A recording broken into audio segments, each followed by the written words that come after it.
Shalom Aleichem and welcome to Online Smicha. Every yeshiva bacher, even from the young age when they start learning the Gemara, they all know the famous statement, Hamaitzi mechaveroi olav haraya, that if I have a claim against you, then the one to prove the claim is the one that's asking to draw out money from another person. It's my duty to prove the details of the claim, the amount, etc., etc. The person who's being asked to dish out money, he does not have to produce any evidence to prove himself, because hamoitzi mechaverei, if I'm trying to take money out of you, it is my obligation to prove it. That's a famous statement, and it works always in Dinei Torah and Dinei Halva, etc., etc. So I'll relate this to the shilo that was discussed lately in different svarim, and it's based on this halacha in Choshe Mishpat Siman Mem Beis Seif Yud Beis. Kasuv Bishtar. If there is a document that says that you owe me money, and it says sloim, you only see the last words, dollars. But the exact amount of how many dollars is you can't read. Malva Aimer, I say it's chamesh. You owe me $5. Veloiva Aimer shtayim. The document, you agree that it's true, it's valid, and you owe me money. However, the amount is the dispute. Because you could only read dollars, I'm claiming $5, and the loiva is claiming $2.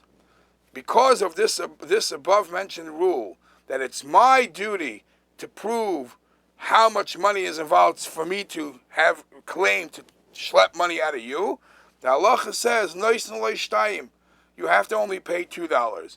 What you say is correct. And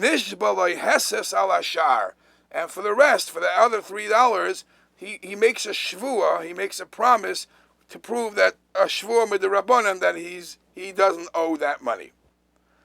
The toughest, if I was a smart aleck and I said, you owe me $5, and I found a way how to grab $3 away from you, mafkinamine, they take it away from me. I have no right to take that money unless I could prove that it was $5. So this is a very well-known din, and it makes very much sense. So I see a discussion about a receipt. And the story as it's brought is Reuven did a favor for Shimon. Reuven was in the store, and Shimon hears his friend Reuven in the store, gives him a call and says, while you're there, could you pick up these and these items for me? And keep the receipt, and when you bring the receipt, I will gladly pay you for whatever you lay out. Sure enough, Reuven is a good friend.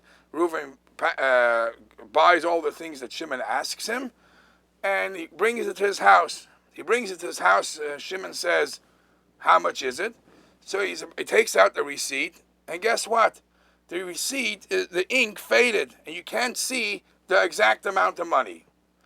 So you can't see what you owe. So if they're just buddies and they're not willing to get into any petty things like that, what do you think it was? It was $100, $50, gladly take it, and whatever the change is yours. Well, that's not the letter of the law. That's just how buddies behave. What would the letter of the law say when I'm giving you a receipt of items I bought on your behalf, and the letters, the numbers are faded, and I'm not sure how much it was? So, halachically, the only claim I have against you for you to pay me money is what I'm sure, is what you agree on too. If we both agree that it looks like it says if I agree or you agree that it says $65, more than $65 I have no claim to, because even though it seems to be very low, very small amount for all these bags I bought, but if this is what you think, the person who should pay for it, thinks is written, then I become a moitzi mechavere. I'm trying to draw more money than what I could prove.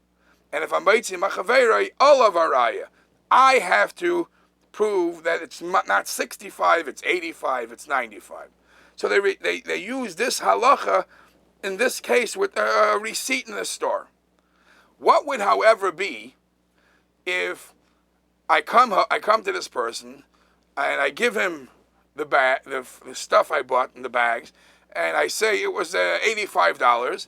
So gladly the person gives me the $85, and I drop a receipt, and my friend says, it doesn't say 85.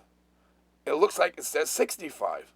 Now I have the money already. So now I'm not necessarily anymore a moitzi. The muchzik, the money is by me. You want me to give back some of the money I already took. What would the din be there? So this halacha is actually a machloikus between the smeh, the me'iras anayim, and the shach and taz. The shach and taz hold that any document which is smudged, which is unreadable, they hold that I'll read it. The words from read it straight out of the shach. If nichtav bishtar v'nimchak haschum, if it was documented and the schum was erased, mistabra loymar, it makes sense to say the mahani tfisa. In this case, if I am holding the money, I will not have to give it back, because as long as it was documented, it was erased. Whereas the Smeh disagrees and says that that's considered a flawed shtar. So Lepoil, others add another point. Is a receipt that you see from a store, would that be considered like a shtar choiv, like a document which obligates a person to pay, shtar, like a shtar with edim? Would a receipt be on that level?